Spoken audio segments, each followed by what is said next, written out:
Welcome to The Explainer. Today, we're diving straight into one of the biggest, most fascinating mysteries of modern finance. We live in this wild era where borrowing money has quite literally never been easier and looking rich has never been cheaper. And yet, if you look just beneath the surface, people have never been more financially fragile. It's a completely mind-bending and honestly kind of terrifying contradiction. So today, we're going to unmask this illusion of fake wealth. We'll decode the exact signs that someone is just renting a lifestyle they absolutely can't afford and figure out what genuine wealth actually looks like. All right, let's jump right in. I want you to picture this really striking contrast. Imagine a glossy, brand new black SUV idling right outside an apartment building. It's got the blacked out windows, the massive chrome grille, and a massive monthly payment that just quietly screams success. But then, imagine the actual reality hiding behind that steering wheel. A bare studio apartment, just a mattress on the floor, maybe a folding chair, and a fridge with literally nothing in it but a single energy drink. It's the exact same human being, but two completely different stories. The gap between what people show the world and what's actually sitting in their bank account, it has never, ever been wider. To really wrap our heads around the soil this whole fake rich phenomenon grows out of, we have to talk about a staggeringly huge number. $18 trillion. Yeah, 18 trillion. As we look at the financial landscape of 2026, total American household debt has pushed past this terrifying new record. We're collectively in this bizarre moment where almost everybody looks more prosperous than ever before, but a massive share of those exact same people are quietly hovering right on the edge of total disaster. Section 1. The Fake Wealth Epidemic, Living on the Edge of Illusion. So, being fake rich isn't really about being broke or quietly struggling. It actually means spending future unearned money to build a life entirely out of appearances. It's like staging a daily performance for an audience of total strangers and financing the whole shebang with debt that nobody can see. And honestly, that performance almost always starts right in the driveway.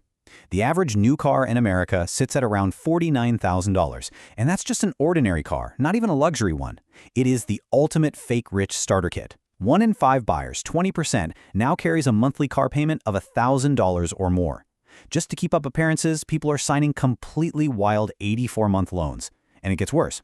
30% of trade-ins involve negative equity, meaning people owe more than their car is even worth. So what do? They just roll that old debt into a fresh $55,000 loan, dragging it behind them like a trailer they just can't unhitch. Section 2. Loud Luxury and Leased Lives, the Visible Props. Okay, so how does this build from the driveway into the closet? Think about the stark difference between genuine wealth and manufactured wealth.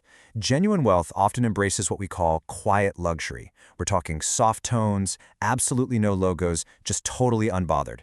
That person buys the designer bag and then practically forgets the bag even exists because they have absolutely nothing to prove. Fake wealth, on the flip side, pivots hard to loud luxury.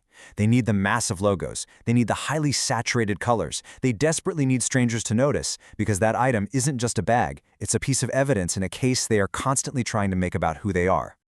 And guys, the lengths people will go to for this evidence are truly wild. This is basically the leased life playbook of the social media era. We're talking mansions booked by the hour, specifically just for photo shoots.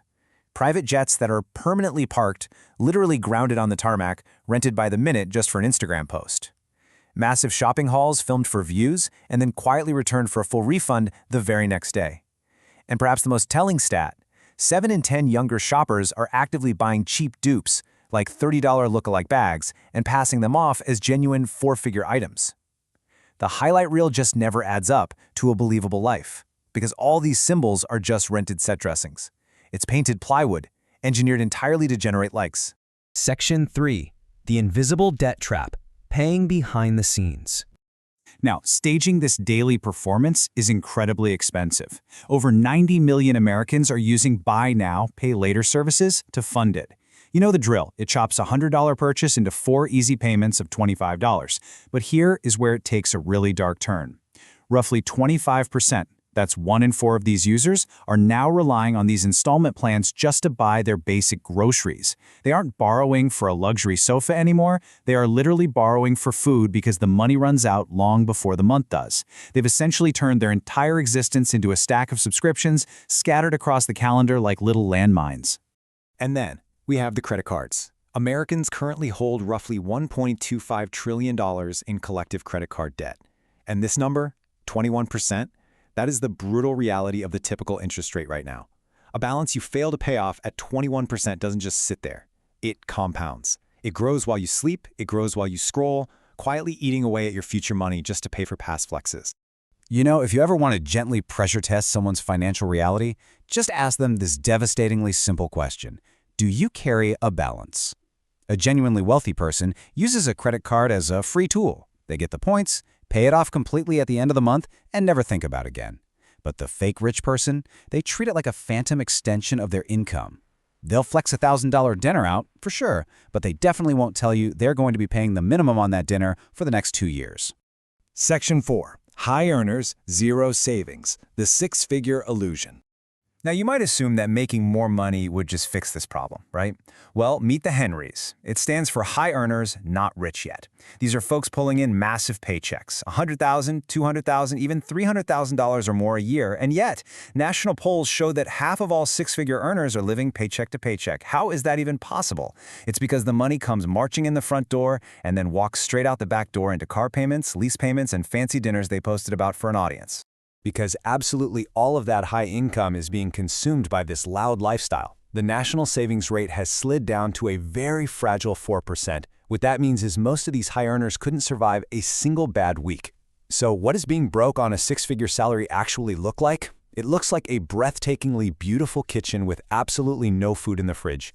It means an emergency, like a broken transmission or an unexpected medical bill, causes instant, total panic, forcing them to open up a brand new credit card just to survive the month. Section 5. The boring secret of wealth. Escaping the trap. All right, so how do we actually escape this exhausting cycle? Well, the next time you're trying to spot the fake rich in the wild, I want you to challenge yourself to look past everything you can physically see. Ignore the cars, ignore the designer clothes, and ask yourself this ultimate invisible question. What does this person own that actually makes money? Because real wealth is built almost entirely on boring things. Index funds, retirement accounts, a paid-down mortgage. If the honest answer to that question is nothing, well, you've just learned everything you need to know about all their visible, flashy stuff, too. Let's just break down the brutal arithmetic of these choices over, say, a 10-year timeline. The flashy spender is physically incapable of saying no to social pressure. They'll grab the massive dinner check just to look generous, immediately adding $300 to a credit card balance. Over 10 years, they end up with nothing but a mountain of debt and immense stress. But the boring investor? They have a genuine superpower. It's the ability to calmly say, you know what, I'll sit this one out. They skip the expensive events without any drama. And over those 10 years, by putting that money into compounding index funds instead, they end up with real money and deep, unshakable calm. And that brings us to the ultimate master sign of fake wealth. It's not physical, it's entirely emotional. Picture these two people checking their bank balance on their phones. The fake rich person does it with this hard, tight knot in their stomach, silently praying the number covers the charges they've already made, basically living with a thin current of fear every single day. The genuinely wealthy person? They open that exact same app with quiet, boring confidence because they know they have months of expenses tucked safely away. Listen, if any of this resonated with you today, or if you felt even a little flicker of recognition, please do not feel ashamed.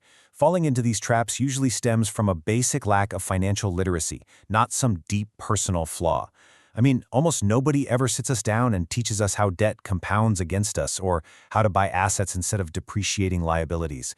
The flashy spender and the quiet builder very often start with the exact same paycheck. The only difference is learning the rules of the game.